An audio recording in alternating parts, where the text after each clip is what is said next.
Assalamualaikum warahmatullahi wabarakatuh. Pertama-tama marilah kita panjatkan puji syukur kehadirat Allah Subhanahu wa taala bahwa pagi ini kita dalam suasana yang bahagia berkat rahmat, taufik dan inayahnya kita masih diberi kesempatan untuk bertemu dalam acara Secangkir Ilmu yang ada di program SMK Negeri 8 Semarang, yaitu di TV 8 SMK Negeri 8 Idola. Secangkir Ilmu merupakan suatu bentuk program yang diadakan dalam rangka kegiatan Bapak Ibu Guru untuk melakukan pembelajaran jarak jauh. Walaupun di musim pandemi semacam ini, kegiatan belajar mengajar jarak jauh tetap ada dalam forum Secangkir Ilmu. Salam jumpa untuk anak-anakku semuanya. Salam sehat. Saya perkenalkan, nama saya Bu Sri Asutistiani yang mengampu mata pelajaran PPKN.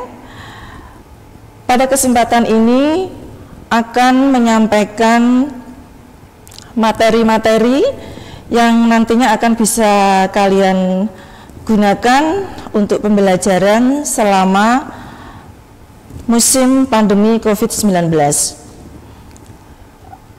Salam sehat dan selalu semangat. Harapan kami, Bapak Ibu Guru, semoga kalian di rumah selalu menjaga kesehatan dengan mematuhi protokol kesehatan yang ada. Di antaranya yaitu selalu cuci tangan, menggunakan masker, kemudian jaga jarak, menghindari di tempat kerumunan. Saya yakin, alhamdulillah, kita semuanya dalam kondisi sehat. Anak-anakku, pada kesempatan kali ini akan saya sampaikan materi yang dengan tema yaitu tentang pelanggaran hak dan pengingkaran kewajiban. Next. Sebelum kita mempelajari tentang hak dan kewajiban, alangkah baiknya kita mempelajari dulu apa itu hak asasi manusia. Menurut Undang-Undang Republik Indonesia Nomor 39 Tahun 1945, bahwa hak asasi manusia adalah seperangkat hak yang melekat pada hakikat keberadaan manusia sebagai makhluk Tuhan yang Maha Esa, yang patut dijunjung, dihormati, dan dihargai oleh setiap manusia. Ada beberapa pendapat yang disampaikan oleh beberapa ahli, di antaranya yaitu mengenai pengertian hak asasi manusia, yaitu bahwa hak asasi manusia adalah hak-hak yang melekat kepada diri manusia, karena tanpa hak asasi manusia itu melekat dalam diri manusia, kita tidak dapat hidup sebagaimana mestinya. Next. Nah, selanjutnya kita akan mempelajari tentang apa itu ciri-ciri hak asasi manusia. Ciri-ciri hak asasi manusia yang pertama yaitu adalah hakiki. Ya, hakiki adalah hak asasi manusia yang dimiliki manusia sejak lahir. Ya, yang dimiliki manusia sejak lahir. Hak yang paling dasar. Ya. Kemudian yang kedua yaitu universal. Ya, universal yaitu hak itu berlaku bagi setiap manusia tanpa melihat status, apakah dia laki-laki, perempuan, status kewarganegaraan, agama, dan sebagainya. Selanjutnya yaitu bahwa ciri hak asasi manusia yang ketiga yaitu tidak dapat dicabut. Artinya bahwa hak asasi manusia itu tidak boleh dicabut atau diserahkan kepada pihak lain. Yang terakhir yaitu tidak dapat dibagi. Ya, artinya bahwa semua hak itu mendapatkan, semua orang berhak untuk mendapatkan hak-hak. Nah, haknya itu apa saja akan kita bahas nanti di materi selanjutnya. Next, kemudian setelah kita mempelajari tentang apa itu hak asasi manusia, kemudian pengertian hak asasi manusia menurut beberapa pendapat para ahli, kita akan mengetahui dulu apa itu hak dan apa itu kewajiban. Ya. Anak-anak pasti sudah paham, mungkin di pelajaran ketika kamu masih di SMP atau kelas 10 pasti akan paham apa itu hak dan apa itu kewajiban. Hak itu adalah sesuatu yang harus kita terima, ya, sesuatu yang harus kita terima. Sedangkan kewajiban adalah sesuatu yang harus kita kerjakan. Nah, contohnya apa? Ya, contohnya hak sebagai seorang siswa misalkan. Hak seorang siswa adalah mendapat pelajaran dari bapak ibu guru. Ya. Kemudian sebagai kewajibannya apa sebagai siswa? Kewajibannya adalah menyelesaikan tugas-tugas dari bapak dan ibu guru. Ini adalah contoh hak dan kewajiban dalam lingkungan sekolah. Mungkin ada beberapa contoh lagi yang akan kita bahas di selanjutnya, yaitu mungkin sebagai contoh kalau misalkan tidak di lingkungan sekolah, sebagai contoh misalkan hak dan kewajiban.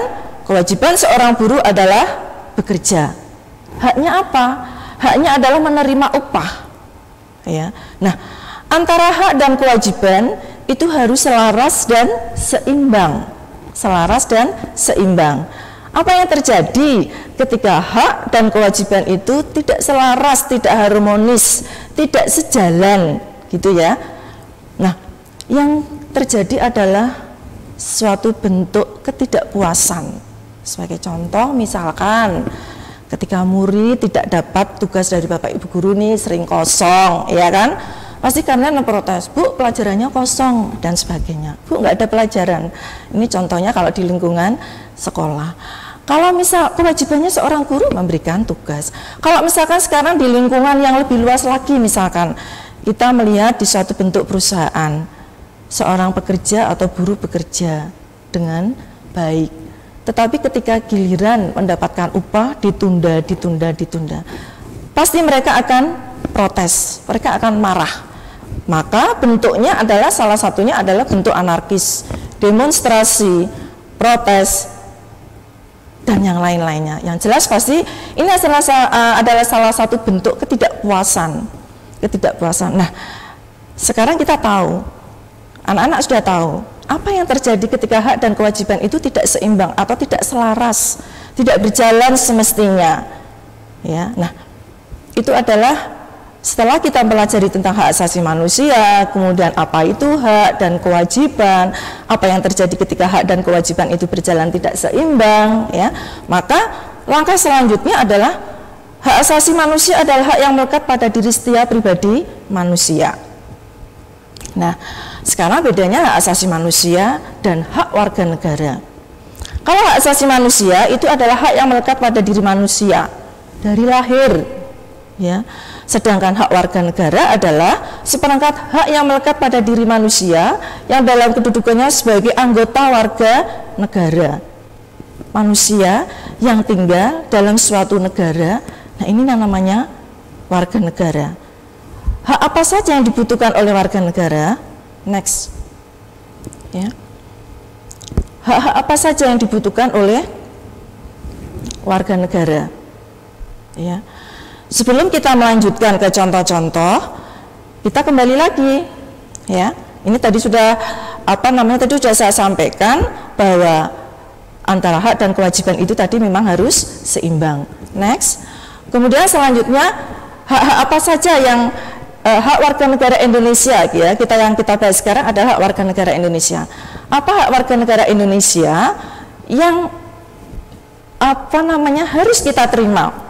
Haknya apa saja toh yang harus kita terima sebagai warga negara Indonesia, di mana diatur dalam beberapa pasal yang ada di dalam Undang-Undang 1945. Di antaranya ada pasal 26 yang mengatur tentang kewarganegaraan seseorang. Ya, mana yang namanya penduduk, apa yang namanya warga negara, mana yang namanya bukan warga negara, mana yang namanya bukan warga negara, dan sebagainya. Diatur dalam pasal 26. Kemudian selanjutnya pasal 28, yaitu hak warga negara untuk mengeluarkan pendapatnya, mengemukakan pendapatnya. Contoh, ketika ada suatu ketidakpuasan yang dilakukan oleh pemerintah kepada masyarakat, ya, pasti mereka akan seperti tadi, akan melakukan suatu mengeluarkan pendapatnya dalam bentuk demonstrasi. Sepanjang demonstrasi itu adalah hal yang positif, pasti tidak akan menjadikan suatu bentuk masalah. Karena demonstrasi yang positif itu adalah nantinya akan menyelesaikan suatu masalah yang belum terselesaikan. Kemudian selanjutnya pasal 29, ini juga mengatur tentang hak yang harus diterima oleh warga negara. Pasal 29 ini mengatur tentang kebebasan untuk memeluk agama atau keyakinan. Di mana di Indonesia ada 5 agama yang resmi diakui oleh negara Indonesia. Silakan mau menganut agama Islam, mau menganut agama Kristen, Katolik, Hindu, Buddha, tidak masalah, ya. Karena bahwa di dalam pasal 29 itu sudah diatur, ya, bahwa setiap manusia, setiap warga negara bebas untuk memeluk agama dan keyakinannya masing-masing sesuai dengan keinginannya dan sesuai dengan hati nuraninya. Kembali lagi sesuai dengan apa yang diatur di dalam hak asasi manusia, hak yang melekat pada diri manusia. Kemudian pasal 30. Pasal 30 ini tentang pertahanan dan keamanan, ya. Kita mempunyai hak untuk membela negara. Kita mempunyai hak dan kewajiban untuk mempertahankan negara Indonesia, ya. Sudah sewajarnya kita sebagai warga negara Indonesia pasti akan mempertahankan negara kita yang kita cintai. Karena kita sebagai warga negara Indonesia pastilah harus mempunyai rasa atau jiwa nasionalisme yang tinggi. Di dalam pasal 30 ini kita juga harus mempunyai hak dan kewajiban untuk mempertahankan, yaitu mempertahankan bangsa Indonesia. Selanjutnya, hak-hak selanjutnya diatur dalam Undang-Undang Dasar 45, yaitu pasal 31, ya. Pasal 31 ini adalah mengatur tentang pendidikan, di mana setiap warga negara berhak dan layak mendapatkan pendidikan, ya. Walaupun kenyataannya masih ada beberapa anak yang putus sekolah atau belum sekolah, tapi ini sebenarnya kalau kita kembali ke peraturan perundang-undang yang diatur dalam Undang-Undang Dasar Negara Republik Indonesia tahun 1945, ini sebenarnya ada aturannya, ya. Kemudian bisa dilanjut, anak-anak. Jadi yuk kita semangat, kita dengarkan lagi apa materi yang disampaikan oleh Bu Ani, ya. Selanjutnya yaitu pasal 31 tadi sudah, bahwa kita sebagai warga negara juga mempunyai hak untuk mendapatkan pendidikan yang layak.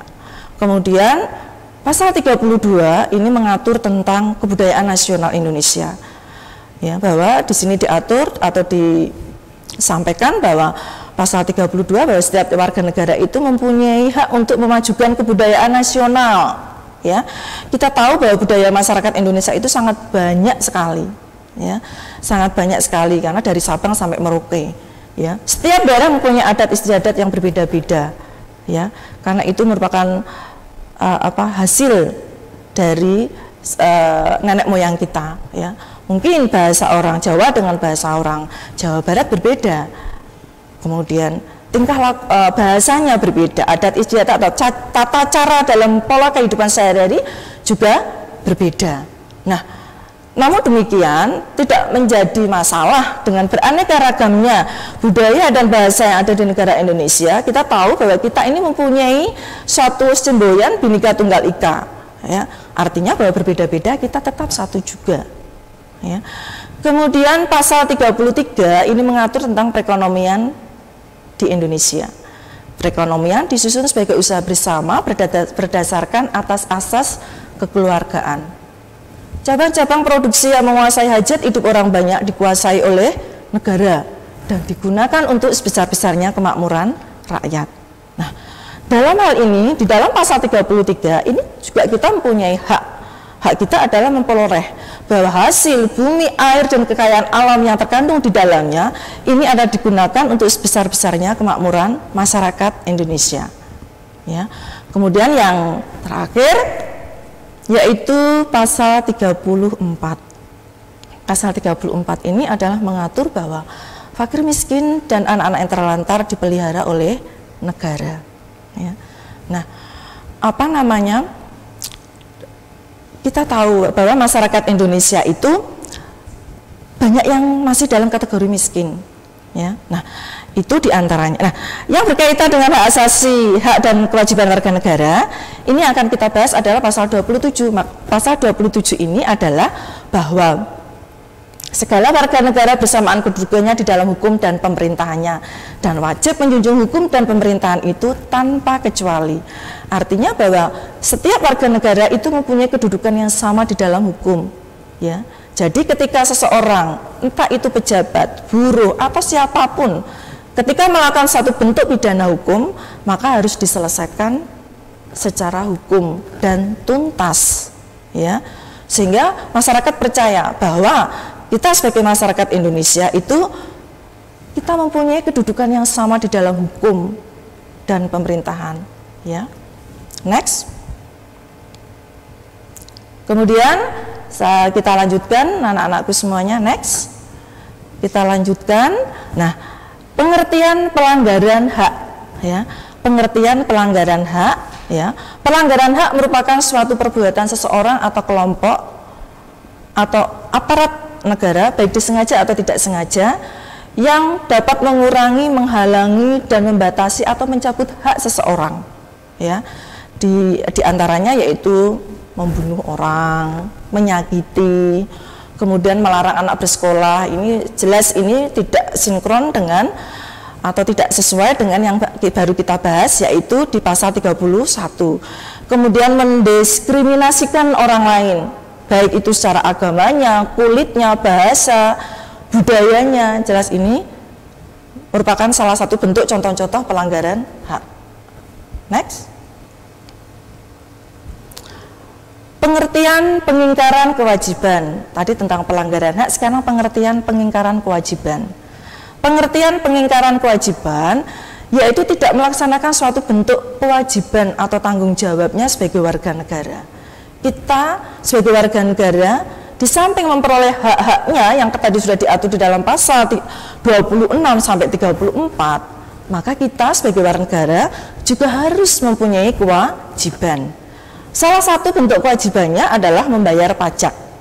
Ya, di mana diatur di dalam pasal 23 ayat 2. Segala pajak untuk keperluan negara berdasarkan dengan undang-undang.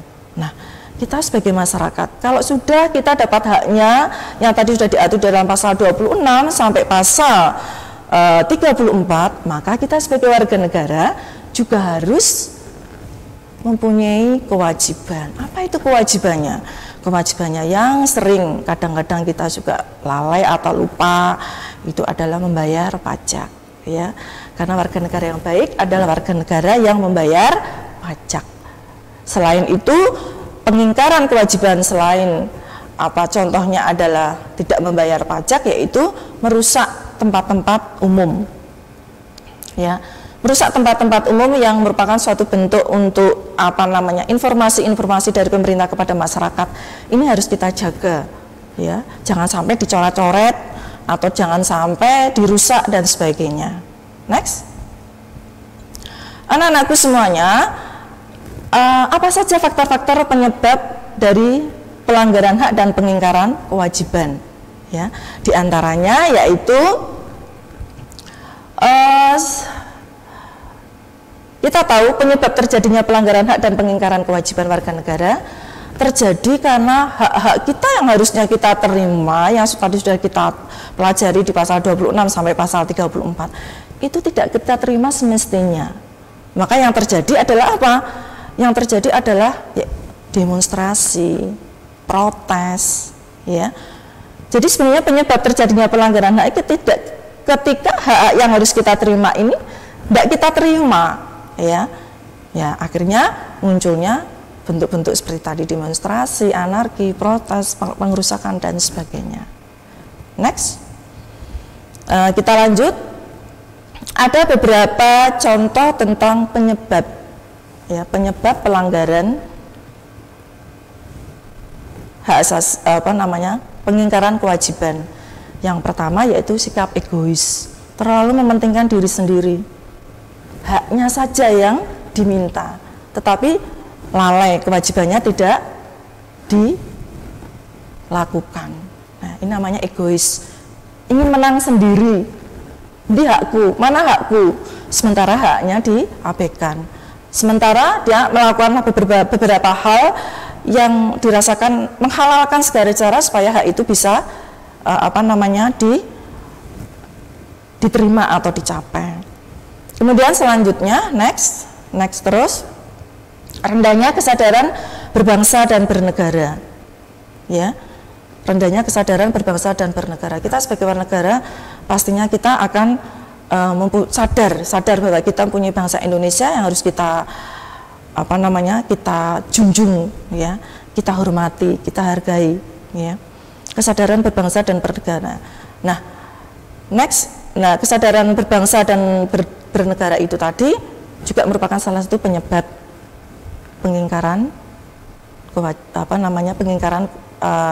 hak asasi. Kemudian selanjutnya adalah penyalahgunaan kekuasaan, ya. Ini kadang-kadang dilakukan oleh beberapa aparat, ya, yang punya kedudukan, yang punya perusahaan, ya. Ketika punya perusahaan, pekerjanya, buruhnya lembur, bekerja terus, tetapi haknya tidak dapat dipenuhi. Bahwa dia menyalahgunakan kekuasaannya karena apa? Karena kedudukannya, karena powernya, karena kedudukannya dan kemudian karena powernya dia menyalahgunakan kekuasaan. Hal apa yang terjadi? Ya pasti, ya, yang terjadi pasti akan muncul demonstrasi, anarkis, ketidakpuasan pada masyarakat atau pemerintah. Next, ketidaktegasan aparat penegak hukum ini juga merupakan satu penyebab, ya. Ketidaktegasan aparat penegak hukum, ya, aparat penegak hukum ketika melihat pelaku hukum yang melanggar peraturan, ya, maka harus segera ditindak sebagaimana mestinya. Tidak boleh tebang pilih, oh ini pejabat, ya, oh ini buruh pabrik, ya. Nah, ini yang kadang-kadang menimbulkan ketidakpercayaan masyarakat kepada supremasi hukum. Ketidaktegasan aparat penegak hukum menimbulkan ketidakpercayaan masyarakat kepada supremasi hukum, ya. Sehingga untuk menjaga hal semacam itu, maka ketika ada pelaku pelanggaran maka harus ditindak sebagaimana mestinya, sehingga pelaku itu tidak akan melakukan suatu kesalahan diulang dan diulang lagi, ya. Paham anak-anak? Kita lanjut next. Kemudian selanjutnya penyalahgunaan teknologi. Kita tahu, ya, anak-anak sekarang ini sudah sangat maju teknologinya. Ya, kita lihat di munculnya HP yang bermacam-macam merek, anak bisa bermacam-macam, termasuk salah satu di sini adalah pembelajaran daring yang bisa kita gunakan selama musim pandemi, ya. Anak-anak mengenal macam-macam bentuk pembelajaran. Mungkin Bapak Ibu guru juga termasuk di salah satunya, yaitu Bapak Ibu guru harus belajar menggunakan IT supaya apa? Supaya kita mengikuti teknologi yang ada, ya. Anak-anaknya juga seperti itu, siswanya juga seperti itu, ya. Karena dengan teknologi itu kita ambil positifnya dulu, bahwa dengan teknologi itu akan memudahkan, ya, munculnya teknologi akan memudahkan suatu bentuk efisiensi kerja, ya, sehingga suatu pekerjaan yang sulit, yang rumit itu menjadi mudah. Tetapi harus kita ingat bahwa penyalahgunaan teknologi ini juga harus kadang-kadang berdampak negatif. Contoh misalkan ada pertemanan di media sosial, kemudian berakibat terjadinya penculikan, kemudian bentuk-bentuk hal-hal yang lain, yang penyalahgunaan yang lain, kemudian ada penjebolan transaksi, ya, yang mungkin yang berkaitan dengan rekening bank dan sebagainya. Nah, ini ternyata penyalahgunaan teknologi ini juga di satu sisi menguntungkan, di sisi lain juga merugikan. Nah, kita ambil yang positifnya saja, ya. Anak-anakku, ambil kita yang positifnya saja, ya, yang negatif kita tinggalkan. Next. Kemudian selanjutnya bentuk-bentuk pelanggaran hak warga negara, ya. Bentuk-bentuk pelanggaran hak warga negara yaitu penegakan hukum belum optimal. Yang tadi sudah saya sampaikan bahwa tidak tegasnya aparat penegak hukum, kemudian kemiskinan dan pengangguran semakin tinggi. Kita tahu di musim pandemi sekarang ini banyak perusahaan-perusahaan yang tutup sehingga banyak terjadi pengangguran. Akibat dari munculnya pengangguran pasti berdampak dari banyaknya kemiskinan. Kemudian selanjutnya banyaknya pelanggaran HAM, merampok, mencuri, ya. Kemudian selanjutnya pelanggaran angka putus sekolah semakin tinggi, ya, karena banyaknya biaya yang dikeluarkan, ya. Mungkin kadang-kadang ada beberapa keluarga yang mungkin tidak bisa atau tidak mampu menyekolahkan, ya, sehingga banyak anak-anak putus sekolah, ya. Itu sangat memprihatinkan. Dan kemudian pengangguran juga banyak, ya. Nah, ini adalah salah satu contoh, beberapa contoh pelanggaran hak warga negara, ya.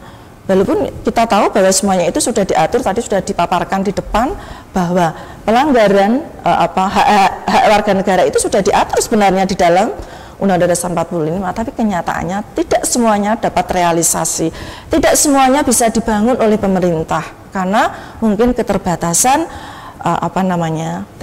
biaya, ya. Karena kita tahu bahwa masyarakat Indonesia penduduknya sangat simpel, sangat kompleks, sangat banyak. Next. Kemudian anak-anakku, salah bentuk-bentuk pengingkaran kewajiban warga negara sebagai warga negara adalah membuang sampah sembarangan, tidak berpartisipasi dalam pertahanan dan keamanan negara, melanggar aturan lalu lintas, merusak fasilitas hukum, dan tidak membayar pajak, ya. Nah, next. Kemudian anak-anakku, upaya pemerintah dalam penanganan kasus pelanggaran hak dan pengingkaran kewajiban yaitu supremasi hukum ditegakkan, mengoptimalkan peran-peran lembaga, contohnya adalah KPK, Komnas HAM, kemudian Ombudsman dan sebagainya, Komnas Perempuan, ya. Kemudian yang selanjutnya meningkatkan kualitas pelayanan publik, ya. Nah, anak-anakku semuanya, hari ini materi yang disampaikan oleh saya, materinya sampai di sini dulu, ya. Di pertemuan atau mungkin di pertemuan berikutnya kita bisa adakan satu bentuk tanya jawab, atau mungkin anak-anak yang belum jelas atau belum paham dari materi yang Bu Ani sampaikan nanti disampaikan lewat WA Bu Ani, ya, atau lewat grup yang sudah dibentuk di kelas kalian masing-masing. Sekian dulu materi dari Bu Ani, kurang lebihnya mohon maaf, semoga bermanfaat. Assalamualaikum warahmatullahi wabarakatuh. Jangan lupa yang terakhir, tetap sehat, semangat, salam idola.